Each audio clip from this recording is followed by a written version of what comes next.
सरकार paperless registry को लेकर उत्साहित है, लेकिन वकीलों का विरोध तेज हो रहा है। उनका कहना है कि ऑनलाइन रजिस्ट्री से उनकी आजीविका प्रभावित होगी। हल्द्वानी में कुमाऊं मंडल के विभिन्न तहसीलों में कार्यरत वकीलों व दस्तावेज लेखकों ने महापंचायत का आयोजन कराया, जिसमें बार एसोसिएशन ने भी अपना समर्थन दिया।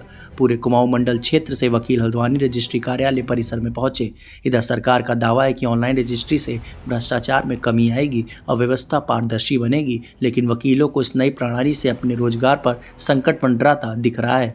वरिष्ठ अधिवक्ताओं ने कहा कि पेपरलेस रजिस्ट्री लागू होने से हजारों वकीलों की रोजी रोटी पर असर पड़ेगा। अधिवक्ताओं के साथ काम करने वाले टाइपिस्ट, मुंशी और ऑफिस स्टाफ भी बेरोजगारी की चपेट में आ जाएंगे। सरकार को चाहिए कि अधिवक्ताओं के हितों की रक्षा के उपाय किए जाएं। वकीलों ने सरकार की नीति पर सवाल उठाते हुए कहा कि रजिस्ट्री की प्रक्रिया सिर्फ ऑनलाइन नहीं हो सकती, क्योंकि इसमें कई कानूनी दांवपेच होते हैं। सीएससी संचालन के पास ना तो पर्याप्त कानूनी ज्ञान होगा और ना ही अनुभव। इससे भविष्य में कई विवाद और कानूनी उलझनें खड़ी होंगी। इसके अलावा आज के दौर में आर्टिफिशियल इंटेलिजेंस को देखते हुए फर्जी जमीनों की रजिस्ट्रियां सहित कई दुष्प्रभाव भविष्य में इसके देखने को मिलेंगे। सभी कुमाऊं क्षेत्र की बार एसोसिएशनों ने मिलकर जो है कुमाऊं क्षेत्र के लिए बुलाई है और आज ही की तारीख में गढ़वाल क्षेत्र के जो बार एसोसिएशन है उनके द्वारा देहरादून बार एसोसिएशन में ये महापंचायत बुलाई गई है। जैसा आपको मालूम ही है, उत्तराखंड ऑनलाइन नियमावली जो सरकार के द्वारा बनाई जा रही है, जो कैबिनेट में पास कर दिया गया है, क्योंकि अध्यादेश जारी होने में अभी समय है, तो उसमें रजिस्ट्री है, कॉन्ट्रैक्ट है, विवाह है, वसीयत है, ये बहुत सारा काम ऑनलाइन किया जा रहा है, जिसके खिलाफ ये महापंचायत बुलाई गई है। क्योंकि इसमें बहुत सारे अधिवक्ताओं के हित प्रभावित हो रहे हैं और जो प्रदेश भर के सैकड़ों हजारों की संख्या में पिटिशन राइटर्स हैं जो इस काम को करते थे, उन लोगों के हित प्रभावित हो रहे हैं और उनका रोजगार छिन गया है। इसमें जो मुख्य खामियां हैं, जहां पर रजिस्ट्री है और वसीयत है, इन सब में प्रॉपर्टी का मामला इन्वॉल्व रहता है। प्रॉपर्टी में कितने फ्रॉड होते हैं वो आप सभी लोग जानते हैं।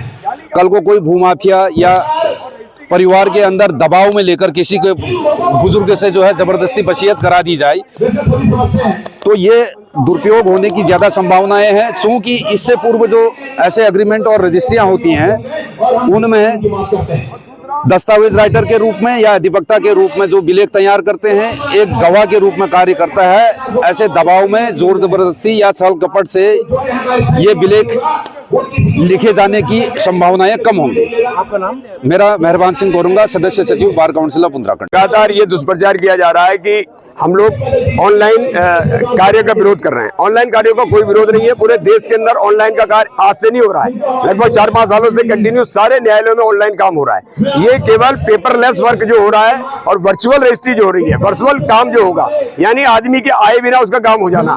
न्यायालय की कोई आवश्यकता नहीं, वकील की कोई आवश्यकता नहीं, दस्तावेज लेखक की कोई आवश्यकता नहीं। विधि के नियंत्रक संस्थाओं को बीच में से हटाया जा रहा है, तो इससे किसी भी दस्तावेज के दुरुपयोग की संभावना बढ़ेगी। इसमें भूमि के खरीद फरोख्त के मामले बढ़ेंगे और लोगों के साथ इससे नुकसान होगा।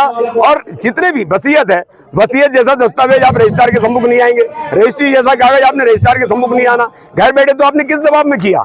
क्या इससे कहीं ना कहीं वैधता प्रभावित होगी? और इसलिए हम कहना चाहते हैं कि बार बार ये कह के कि हम जनता को सुलभ ऑनलाइन दे रहे हैं और ये नुकसान कर रहे हैं, ये ऑनलाइन नहीं दे रहे हैं, ये उसी तरीके से काम कर रहे हैं जैसे बकरी के आगे घास रखा जाता है और उसके बाद बकरी का क्या हाल होता है ये आप जानते हैं। इसलिए वकील सिर्फ अपने कार्य के लिए या उनका कार्य प्रभावित हो रहा है इसलिए विरोध नहीं कर रहे, इससे जनता का न्याय का सिद्धांत प्रभावित हो रहा है, इसलिए हम लोग इस हड़ताल पर। राज्य सरकार ने समान नागरिक संहिता का एक प्रावधान ला करके देश भर में सबसे सर्वोच्च प्रदेश होने का, पहला प्रदेश होने का गौरव हासिल किया।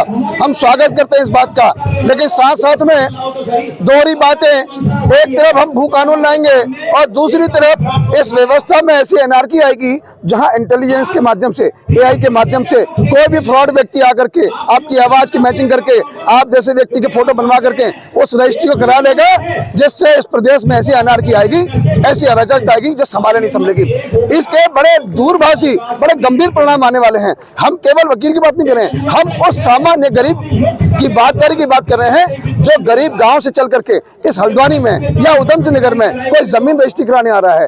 पहले तो कई बैरिकेड्स हैं, वो रजिस्ट्रार ऑफिस में रहता है, सुरक्षा है, किसी के पीछे मेरे कोई गन पॉइंट पीछे लगा दे और कहे ये बोल मुझे अपनी मौत कब आया है, तो मैं वो सारी बातें वो बोलूंगा तो सामने वाला बुलवाएगा। तो ऐसी एनआरकी रोकने के लिए पूरा कुमाऊं मंडल एक है और जल्दी ही हम सचिवालय कूच करेंगे, देहरादून में जेल भरो आंदोलन करेंगे और जब तक ये मांगे पूरी नहीं होती तब तक इन अव्यवस्था के खिलाफ हम लड़ते रहेंगे।